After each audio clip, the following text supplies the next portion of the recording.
नमस्ते, शुभ प्रभात। दैनिक जागरण के महत्वपूर्ण खबर में आप सभी का स्वागत है। आज हम बात करेंगे दैनिक जागरण की कुछ महत्वपूर्ण खबरों के बारे में। साथ ही एक यूपीएससी जो विगत वर्ष पूछा गया प्रश्न है उस पर भी चर्चा करेंगे। याद रखिएगा, दैनिक जागरण का राष्ट्रीय संस्करण है तो इसमें आप लोग को वही खबरें मिलेंगी जो आपके परीक्षा के पॉइंट ऑफ व्यू से इंपॉर्टेंट होगी। आशा करती हूँ कि आप लोग को यह खबर अच्छी लगे। अगर खबर अच्छी लगे तो कृपया चैनल को लाइक शेयर सब्सक्राइब जरूर करें। धन्यवाद। तो चलिए देखते हैं आज की क्या खास खबरें, उन्हें हम एक एक करके देख लेते हैं। खबर की तरफ आगे बढ़ने से पहले हम प्रश्नों को देखेंगे, उसके बाद हम खबरों को एक एक करके देख लेंगे। तो आइए देखते हैं आज का प्रश्न क्या है।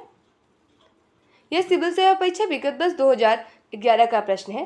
प्रश्न है, भारत में यदि किसी धार्मिक संप्रदाय समुदाय को राष्ट्रीय अल्पसंख्यक का दर्जा दिया जाता है तो वह किस विशेष लाभ का हकदार होगा। नीचे इसके कुछ कथन दिए हुए हैं। पहला कथन है, विशिष्ट शैक्षिक संस्थानों की स्थापना और प्रशासन कर सकता है। दूसरा, भारत का राष्ट्रपति स्वतः ही लोकसभा के लिए किसी समुदाय के एक प्रतिनिधि को नामित करता है। तीसरा है, इसे प्रधानमंत्री के 15 सूत्री कार्यक्रम का भी लाभ मिल सकता है। उपयुक्त कथनों में से कौन सा कथन है? सही विकल्प चुनकर सही उत्तर दीजिए। पहला विकल्प है केवल एक, दूसरा है केवल 2 और 3, तीसरा है 1 और 3, चौथा है 1, 2 और 3। तो आप लोग से अनुरोध है कि आप लोग इसका आंसर कमेंट बॉक्स में जरूर बताएं और इस क्वेश्चन का पुनः एनालाइज हम वीडियो के लास्ट में जरूर करेंगे। अगर आप लोग को इसकी पूरी जानकारी चाहिए तो आप लोग वीडियो को लास्ट तक जरूर देखें। तो चलिए देखते हैं आज की क्या खास खबरें, उन्हें हम एक करके देख लेते हैं। कल मैंने आपसे कुछ इंडेक्स के बारे में पूछा था जिसमें भारत की रैंकों के बारे में मैंने बात कर ली थी और किस क्षेत्र में भारत की कितनी रैंक है उसके बारे में मैंने आप लोग से पूछा था। तो सबसे पहले हम लोग उसी में बात कर लेते हैं, उसके बाद हम खबरों को एक एक करके देख लेंगे। सबसे पहले हम बात कर लेते हैं जो 161वीं रैंक है वो भारत की प्रेस स्वतंत्रता सूचकांक है, उसमें भारत की रैंक 161वीं है।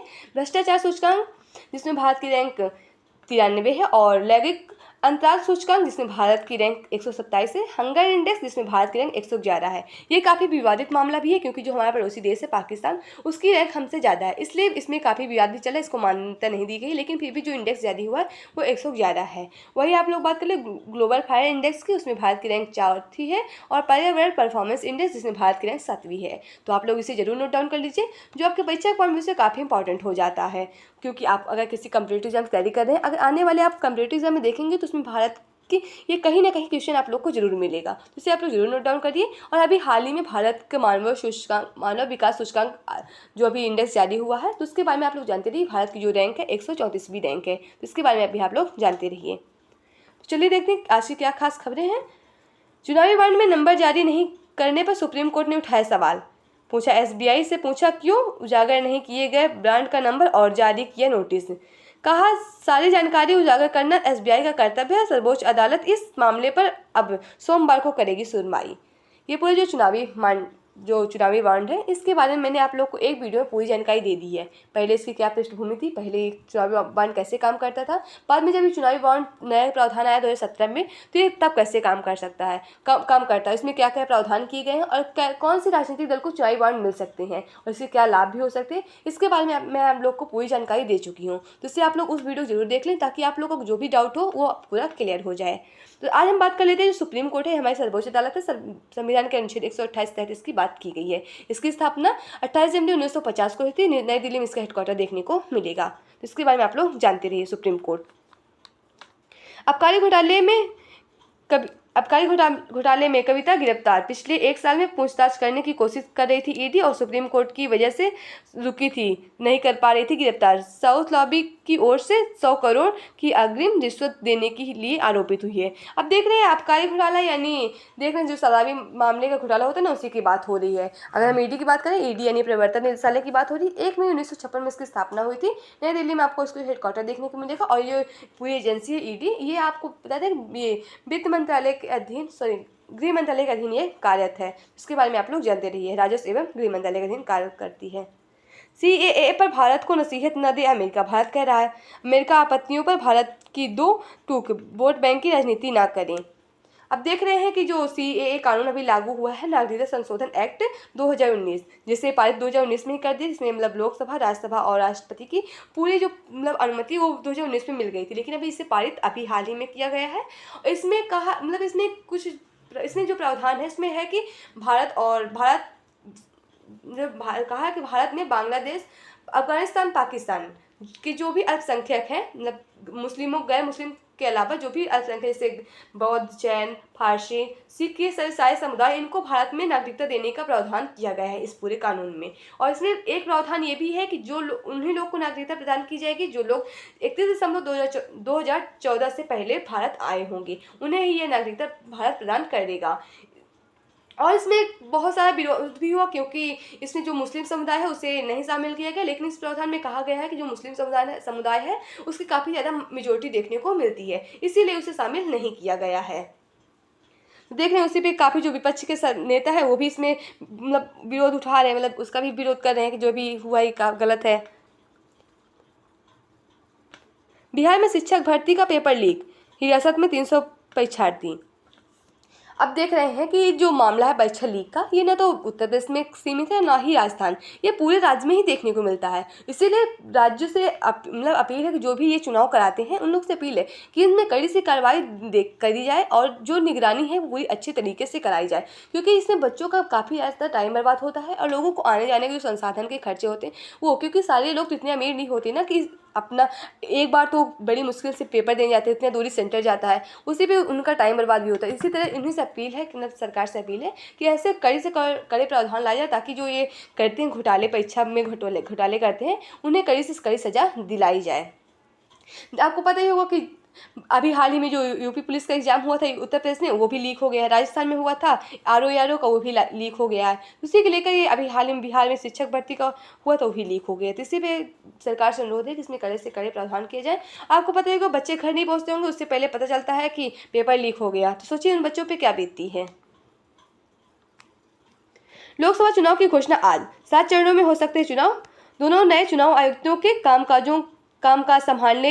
संभालते ही आयोग के चुनावी कार्यक्रम घोषित करने का फैसला 16 मार्च को 3 बजे होगा ऐलान। मतलब आज 3 बजे हो जाएगा ऐलान कि मतलब कितने चरणों में लोकसभा का चुनाव होगा। आपको पता ही होगा कि इस बार जो लोकसभा का चुनाव हो रहा है 18वीं लोकसभा का चुनाव हो रहा है। इसमें लोकसभा की अगर हम बात करें, टोटल इसमें आपको 543 सीटें देखने को मिलेंगी। लोकसभा का संविधान के अनुच्छेद में संविधान के अनुच्छेद 81 में बात किया गया है, जिसमें प्रावधान है कि जो लोकसभा है वो उसमें कि जिसमें निर्धारित किया गया है कि जो लोकसभा की टोटल 550 सीटें, जिसमें 530 सीटें वो राज्यसभा के सदस्य होंगे और 20 सीटों पे केंद्र शासित प्रतिनिधि होंगे। लेकिन अभी वर्तमान में जो सीटें हैं लोकसभा में वो 543 है, जिसमें से 530 सदस्य हैं वो राज्य के प्रतिनिधि करते हैं और जो 13 सीटों पे केंद्र शासित प्रदेश के प्रतिनिधित्व करेंगे लोग। और यह चुनाव जो होता है भारतीय निर्वाचन आयोग के द्वारा कराया जाता है, तो इसके बारे में आप लोग जानते रहिए। इलेक्शन कमीशन ऑफ इंडिया, भारतीय निर्वाचन आयोग, इसकी स्थापना 25 जनवरी 1950 को हुई थी, जिस दिन आप लोग राष्ट्रीय मतदाता दिवस भी मनाते हैं। यह एक संवैधानिक संस्था, संविधान के अनुच्छेद 324 तक इसकी बात की गई है। और इसके जो पहले मुख्य चुनाव आयुक्त थे सुकुमार सेन है और पहले जो महिला मुख्य चुनाव आयुक्त थे वो रमा देवी हैं। वर्तमान में मुख्य चुनाव जो आयुक्त है राजीव कुमार है और इसके अलावा 2 अन्य जो चुनाव आयुक्त होते हैं वो थे अरुण गोयल थे और बिपिन चंद्र पांडे थे। लेकिन बिपिन चंद्र जो पांडे हैं इनकी जो सेनावृत्ति पूरी हो चुकी है, मतलब इनकी जो कार्यकाल था वो पूरा हो चुका है। और जो अरुण गोयल है इन्होंने इस्तीफा दे दिया, लोकसभा चुनाव होने से पहले इन्होंने इस्तीफा दे दिया। लेकिन किस कारण से इस्तीफा दिया इसका कोई मतलब अभी कारण पता नहीं चला है। लेकिन सरकार ने इसके मतलब लोकसभा चुनाव की घोषणा करते कब चुनाव होगा उससे घोषणा करने से पहले दोनों चुनाव आयुक्त की घोषणा की है कि मतलब नए चुनाव आयुक्त कौन होंगे। तो आप लोग को पता है जो नए चुनाव आयुक्त हों जो ज्ञानेंद्र कुमार होंगे और जो दूसरे हैं और वो सुखबीर सिंह संधू होंगे, जिनके बारे में आप लोग जानते रहिए। और जब से ये नए जो लोकसभा के चुनाव का जब अगर डेट मतलब जारी की जाएगी, मतलब कितने चरण में होगा, तो आचार संहिता भी लागू हो जाएगा। अभी आपको राष्ट्रीय से जुड़ी खबरें मिल जाएंगी।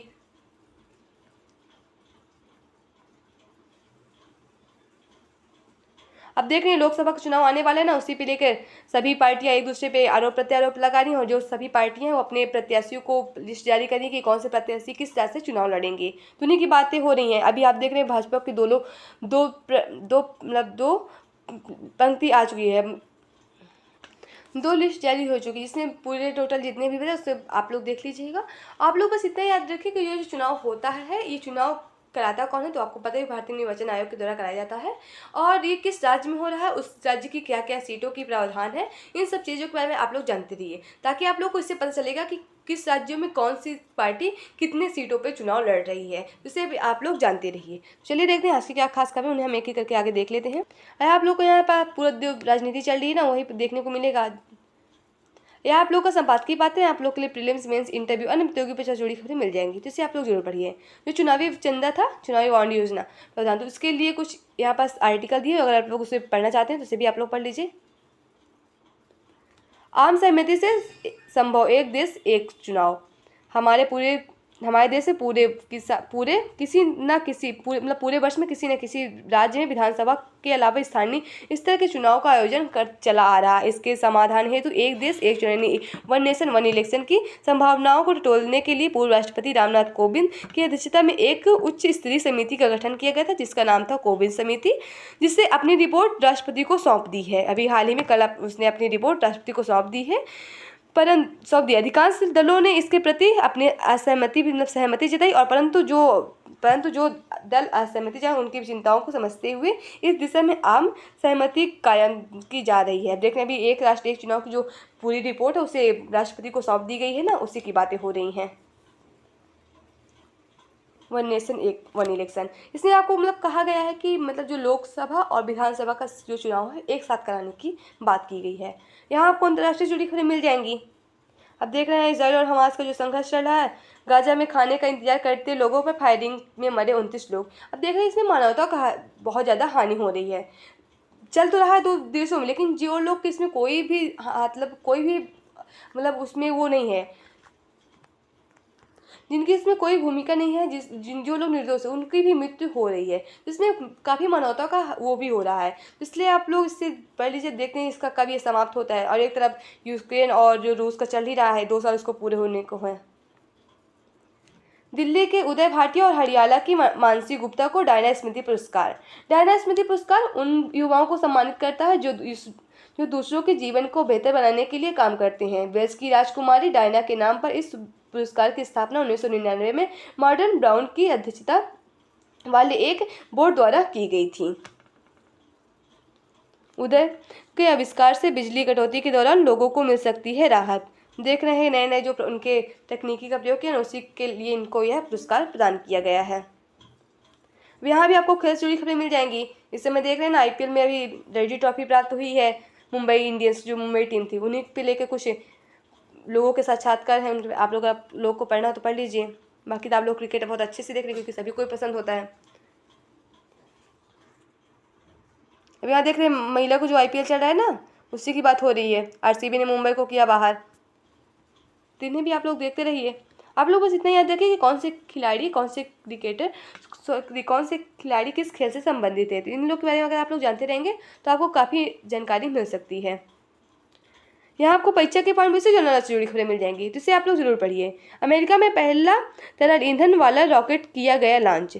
वर्ष 1926 में आज ही अमेरिका में दुनिया का पहला तरल ईंधन रॉकेट लॉन्च किया गया। इससे विज्ञान रॉबर्ट गोडार्ड ने बनाया था। गैसोलीन और तरल ऑक्सीजन वाला रॉकेट 2.5 सेकेंड में 41 फीट की ऊंचाई तक पहुंच गया। इतिहासकार इसे रॉबर्ट ब्रदर्स की उड़ान जितना ही महत्वपूर्ण मानते हैं। भारत में पोलियो की ओरल वैक्सीन की पहली डोज दी गई।